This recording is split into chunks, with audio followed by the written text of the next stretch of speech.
stunning resort city of Cancun, Mexico, coming to you from the jam-packed arena at Grand Oasis Hotel and Resort for Cancun Boxing from Pepe Gomez on CBS Sports Network.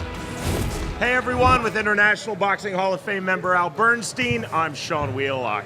Al, our main event tonight features two former sparring partners, two current champions in this fight for the WBC Women's International Bantamweight title, Mariana Barbie Juarez versus Irma Garcia. We'll start our night of fights in front of this sold-out and raucous crowd. Former IBF 154-pound champion Carlos Molina versus rapidly emerging prospect Diego Cruz in the welterweight division.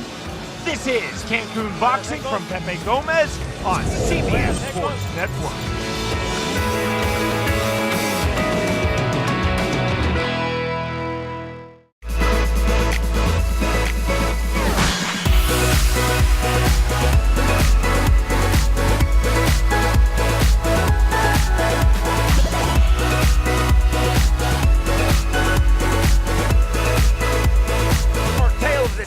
Presented by Cancun Boxing.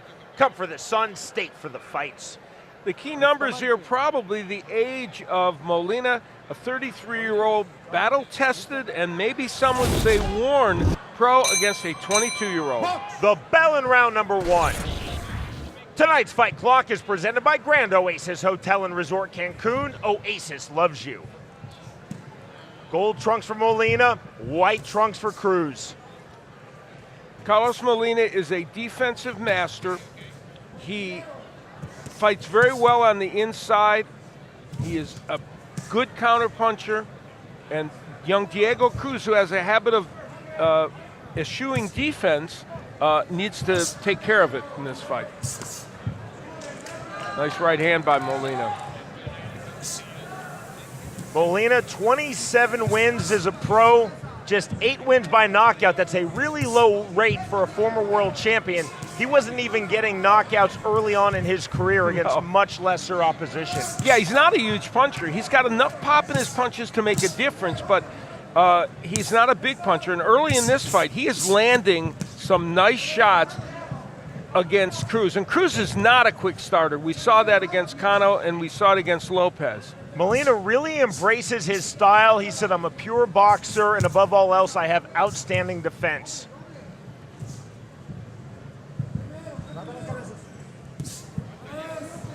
Cruz almost dismissive of that style. Seconds out called. Round number 3. Molina will no doubt try to build on a very strong and effective round number 2. Molina immediately working the body. A look of frustration on the face of Diego Cruz, and that's just what Molina hit on to us in our fighter meeting, Al. He said, I'm going to continually frustrate Diego Cruz, disrupt his rhythm, really get him to open up and miss with mistakes. And maybe some of that frustration coming right there, hitting on a break, and the referee gives Cruz... Rudy Pérez es el hombre que trabaja ahora con la Barbie. Y efectivamente, cuando aquí vemos la repetición de un segundo asalto, nos vamos a ir para el tercer round, pelea pactada a 8. Bien Molina conectando con precisión, más rápido de manos, más calculador, haciendo bien las cosas sobre el ring, haciendo fallar a un Diego Cruz que aquí trastabillaba y está lento de manos. Sonó la campana. ¿Cómo calificaste el segundo, Chato? Para mí volvió a ganar el episodio Carlos Molina, el King. Vamos al tercer round. Es un poquito más lento de reacción, pero con manos más pesadas. El demoledor que trata de encontrar ya su sitio, su distancia para poder hacer daño con sus golpes. Diego Cruz. Pues nos vamos a ir para un séptimo round en un momento donde el King Molina pues ya impuso su boxeo, los mejores golpes. ¿Cómo llevas las tarjetas, Chato? Todos los episodios los he visto para Carlos Molina cuando entramos al penúltimo episodio, penúltimo round de este combate a 8, en el que se ha manifestado la superioridad boxística de Carlos Molina en este combate. Lo está llevando a la escuela. Sí, sí, sí. Habíamos dicho, Ricardo.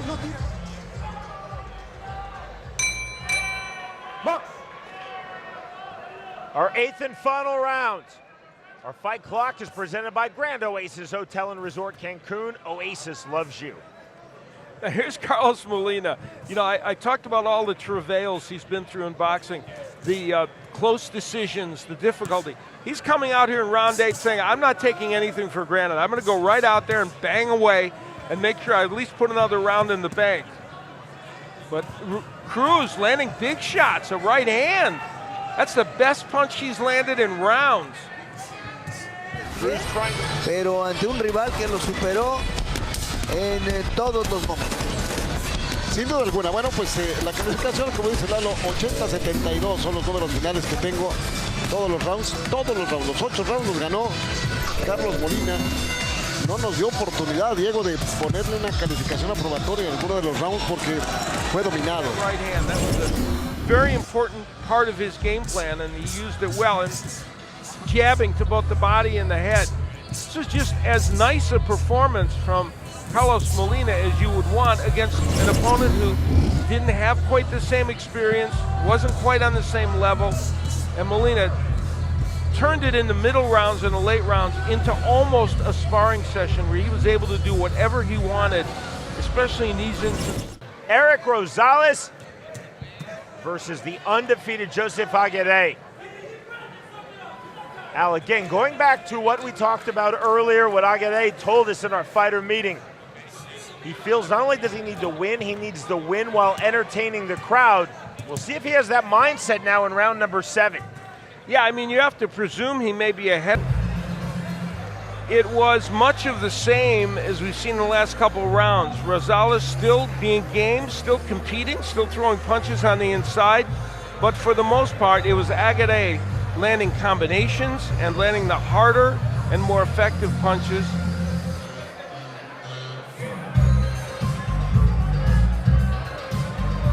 And both the body and the head work impressive, and especially those left hooks by Aguirre as he continues to crank them.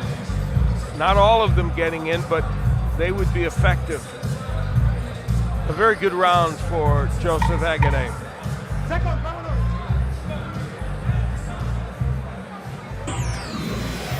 En la esquina roja, la actual campeona internacional, con un récord de 16 peleas ganadas, 1 perdida, 1 empate y 3 victorias obtenidas por la vía del knockout, dedicando su pelea a la Policía Federal de México. De la Ciudad de México, Irma Torbellino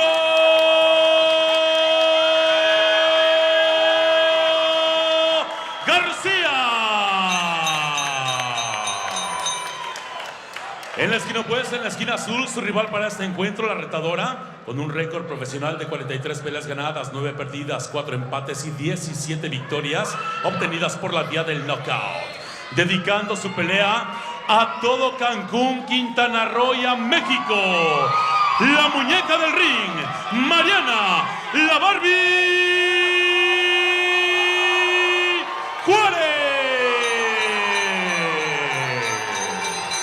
Her opponent from Juarez, the bell in round number 1. Tonight's fight clock is presented by Grand Oasis Hotel and Resort Cancun. Oasis loves you.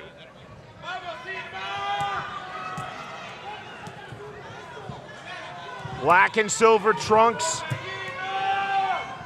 from Mariano Juarez. We see the bluish green and silver trunks for Irma Garcia. Juarez has faced by far the better competition. Not only does she have a lot more experience, well over 50 professional. Buena derecha para avanzar y luego la izquierda para rematar. Y como no estaba bien parada, con su compás abierto, trastabilló momentáneamente la Barbie. No la lastimaron con ese golpe, pero sí llegó a su objetivo. La rapidez será fundamental y parece que en ese renglón puede encontrar ventaja en esta pelea Irma García, que tira su jab de derecha. Or a fighter deducted a point because they argued that a slip should have been ruled a knockdown. Well, it appears that way, or he took the point away for her pushing down. We don't know for sure, but either way, it just seemed like an odd move by the referee. That put some pressure on Juarez, though, who this fight wasn't, you know, it's a close fight, but if that's a 2-point round, has an impact. Now, you know, what Juarez is distressed about is when Garcia leans in like that, she puts her head down and makes it look like Garcia's... De esta manera Juárez, que recibe aquí el 1-2 de nueva cuenta por parte de Irma García. La distancia conectando, esa es la combinación de lujo que hemos visto en toda la noche para Irma García. Dejándose Mariana de manera frecuente, constante con el referee del combate. Por algunas situaciones se volvieron a enredar ahí en las piernas cuando entraba Mariana. Audio is not piped into those headphones. That is to cancel out all noise. The theory from the WBC, judges can be swayed by the crowd, how they react to certain punches. Thus, you're essentially scoring without hearing a sound. I can tell you're not a fan. No, well, I think if you can't score punches without the sound being taken away from you, then you shouldn't be a judge, but that's just my feeling. But I get the concept. Al, I'm with you. Yeah, I mean, I just think, you know, the idea is to concentrate on what's happening. You know, Garcia... Se ha conectado fuerte, sí, a mí me pareció que el golpe conectado por Irma se había sido sólido, inclusive vi que coincidió en el movimiento, claro. Las dos en guardia zurda, las dos están en el centro del cuadro, moviéndose todavía con buenas piernas hasta ahora. La Torbellino dando... That doesn't mean that Garcia won the fight. We look back at this fight in microcosm, and early on in the fight, there were right hooks landed by Garcia, and then Mariana Juarez attacked. She was attacking for a lot of this fight. In this sequence, we see Juarez as a righty. She also switched lefty, as she does right here. And good counterpunching by Garcia as Juarez comes pouring in. A reminder, there was a point deducted during the course of this fight again from Juarez, and this was the later stages of the fight where Juarez had a very good 8th round. She slipped there, but and then in the 9th and 10th, Juarez attacked and was pretty effective with a lot of her attacks.